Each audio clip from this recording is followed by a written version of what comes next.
chronique santé ce matin, on revient encore sur les AVC et pour cause. Hein, c'est très important, surtout la prévention.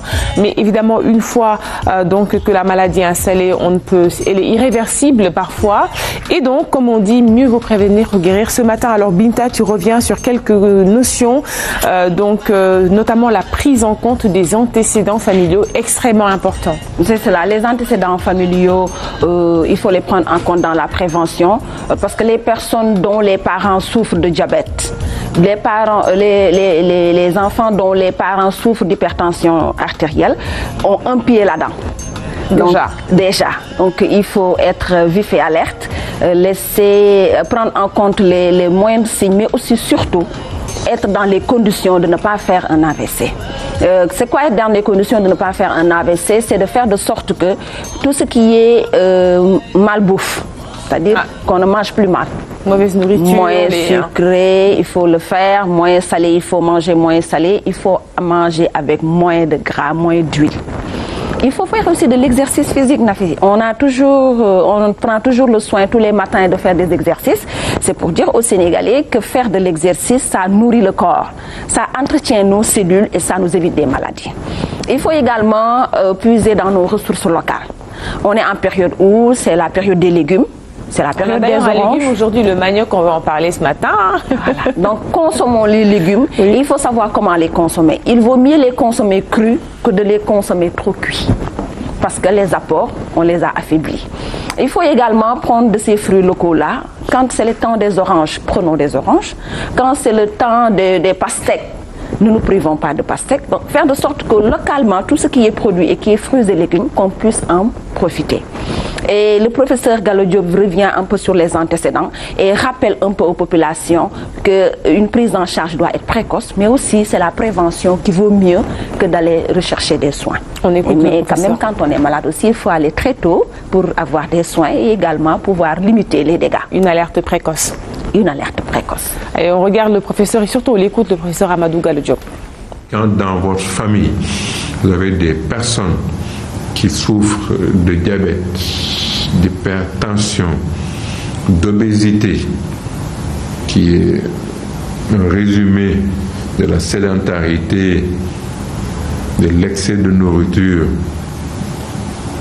trop sucrée, trop grasse et autres, et vous êtes membre de cette famille-là, il faut prendre en compte ce fardeau lié à vos antécédents familiaux et faire ce que j'appelle de l'anticipation. Donc très tôt, je vais m'habituer, et ça j'insiste beaucoup auprès des enfants, donc très tôt les habituer à une alimentation modérément sucrée, modérément salée, pas trop grasse, les habituer à faire très tôt du sport, avoir de bonnes habitudes, dormir suffisamment la nuit pour se dire, ok, je vais diminuer mes risques de faire un AVC ou d'autres affections cardiaques, rénales ou gravissimes qui peuvent dans 20 ans, 30 ans me créer d'énormes problèmes si elles ne me tuent pas.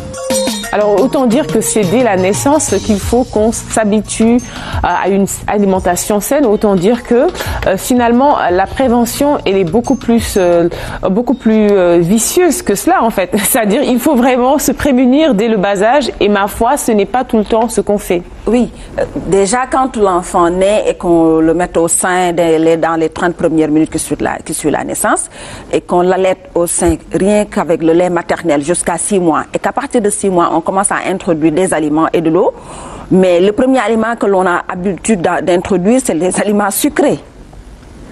On donne des aliments sucrés en premier. Donc déjà, on commence à habituer l'enfant à ce sucre-là. Mais faisons de sorte qu'on ne lui donne pas trop de sucre, trop d'aliments trop sucrés ou d'aliments trop sucrés. Et aussi, on lui met le plat familial en prenant le sépi. Donc tout ce qui est légumes, tout ce qui est légumes, tout ce qui est poisson et autres. Mais ça aussi, c'est déjà le goût salé du repas familial. Et qui est souvent bien trop salé pour nous au Sénégal. Avec beaucoup de bouillon et tout. Avec beaucoup de bouillon, avec beaucoup d'additifs. Donc le naturel commence à quitter le champ de l'enfant, parce que déjà le lait maternel, il n'y a que du naturel. Mais maintenant qu'on commence à introduire les aliments familiaux, on commence à habituer l'enfant à deux types d'aliments, du sucré et du salé. Et nous, notre habitude alimentaire fait que de sorte qu'on prend toujours des aliments trop sucrés, trop salés. Donc l'enfant commence déjà à prendre du trop salé et du trop sucré après avoir déjà pris que pendant les 6 premiers mois que du lait maternel qui couvre ses besoins nutritionnels et qui a tous les nutriments qu'il faut pour l'enfant et qui n'est pas trop sucré, trop salé. Et j'allais même faire une boutade parce qu'attention, même avec le lait maternel n'est que la somme de ce que consomme la maman. Donc ça aussi, attention. C'est tout cela. Oui. Mais c'est encore beaucoup d'éléments nutritifs qu'il y a avec. Donc ce qui fait que l'enfant déjà à cette période-là comble tous ses besoins avec le lait maternel. Si la maman l'allait de jour comme de nuit et abondamment, et je sais à qui je parle aussi, c'est un message que je lance à quelqu'un. Oui. Donc je suis sûre qu'il y a des mamans qui diront de Louga à Diourbel, celle-là, elle ne croit qu'en l'allaitement maternel.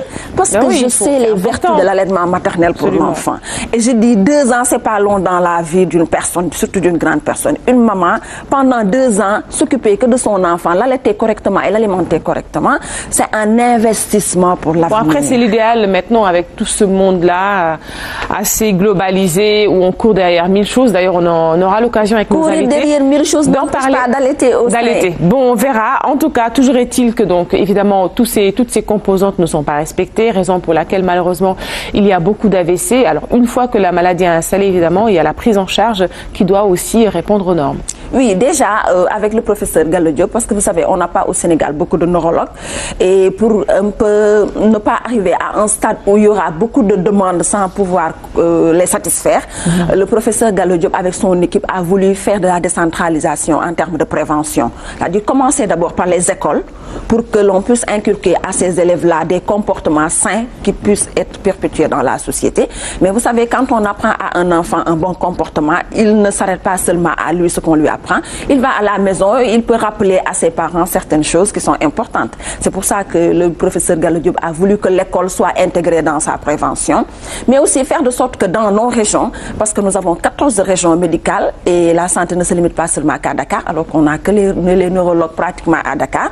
Il a voulu faire de la décentralisation en termes de prévention, en allant dans les écoles, mais aussi en capacitant le personnel qu'il y a dans les régions pour qu'il soit beaucoup plus alerte, pour qu'il puisse anticiper sur les complications liées à l'AVC. Nous l'écoutons, le professeur Amadou Gallo. Chaque fois que nous avons l'occasion d'en parler, quand on donne des informations à la famille de la personne qui a fait un AVC, on le fait parce que depuis quelques années, le service de neurologie va dans les régions, organise des formations pour les médecins et les sages-femmes et infirmières des régions pour rappeler la prise en charge des AVC et de l'épilepsie. On le fait en allant dans des écoles, des lycées, des collèges pour parler du cerveau et parler de son hygiène de vie et prévenir l'AVC à travers les médias. Chaque fois que nous avons l'opportunité de le dire, nous répondons spontanément parce que nous savons que en donnant la bonne information, on peut valablement aider les gens à prévenir les AVC. Alors on l'a vu, l'information elle est vitale, elle est capitale et puis elle est essentielle dans le cadre de la prévention contre les accidents vasculaires cérébraux. Et c'est ça que les professeurs ont compris. Ils ont sorti un magazine santé qui revient un peu sur les AVC, qui donne toutes les informations aux populations. C'est un magazine qu'ils sont en train de vendre et qui est important à avoir chez soi parce que tout simplement les conseils qu'on devrait donner à chacun s'y trouvent et on voudrait que les familles puissent comprendre mieux l'AVC et tout ce qui vient après l'AVC, la rééducation, la prise en charge au niveau de la famille, l'accompagnement qu'il doit y avoir, parce qu'une personne déjà qui souffre d'AVC doit être accompagnée en termes d'accompagnement psychosocial, mais aussi en termes d'accompagnement pour l'alimentation, pour que l'on puisse limiter les dégâts. Nafi, on est venu dans les émissions précédentes sur tout ce qui touche les complications liées à l'AVC, mais aussi leur prise en charge à travers la rééducation pour retrouver un membre. Et on avait dit déjà que quand on cherche à faire venir revenir un membre 2 ans après et que le membre ne revienne pas, c'est pratiquement un membre que l'on perd. Et nous avons vu dans nos hôpitaux, dans nos familles, des personnes qui ont perdu l'usage d'une main ou d'un pied, tout simplement lié ou de la parole, ou qui ne parlent pas bien comme avant, tout simplement parce qu'ils ont traversé une partie de leur vie avec l'AVC. On peut vivre avec, mais on aimerait vraiment que les gens n'arrivent pas jusqu'à cet accident vasculaire cérébral, parce qu'on peut prendre les devants convenablement avec un bon comportement, avec des comportements liés à une surveillance de notre alimentation, mais aussi du sport. 30 minutes d'activité physique par jour permettrait d'entretenir notre corps et de permettre à nos cellules d'échapper à cette embolie-là, d'échapper à cette surcharge-là qui arriverait à notre cerveau et qui nous empêcherait de retrouver l'usage d'un membre ou d'un autre. On espère que ton appel sera entendu, Binta. Donc faisons-nous violence quand on mange, hein, faisons-nous violence pour au moins 30 minutes, pendant 30 minutes, ne faire que des choses qui permettent à nos membres, à notre corps, justement, et bien de pouvoir vivre, parce que comme l'a si bien dit Binta, faire du sport, c'est aussi nourrir le corps. Alors évidemment, on va encore reparler de cette maladie, qu'on appelle d'ailleurs une maladie sournoise, parce que quand elle vient, elle ne crie jamais gare. Hein. Elle ne crie jamais gare. Mais évidemment, il y a toujours des signes avant-coureurs précurseurs justement, qui permettent de tirer la sonnette d'alarme. Merci. Et nous reviendrons sur les enfants, parce que les enfants aussi font de l'AVC. Ah oui, il y a l'AVC des enfants. Il y a l'AVC des enfants de moins de 6 ans, de 3 à 15 ans. Il y a des enfants que nous avons et que nous surveillons et qui souffrent d'AVC. Et nous reviendrons sur cet élément-là que nous allons vous montrer, tout simplement pour appeler à la vigilance. Et c'est important pour nous, parce que nos enfants feront l'avenir de ce pays-là. Et il est important que leur santé soit surveillée. Évidemment, la prévention aussi, ce sont nous les médias, histoire de faire un clin d'œil aussi à la publicité. On fait trop de pubs par rapport au bouillon, trop de pubs par rapport à une certaine alimentation, ma foi, parfois qui n'est pas très saine. Allez.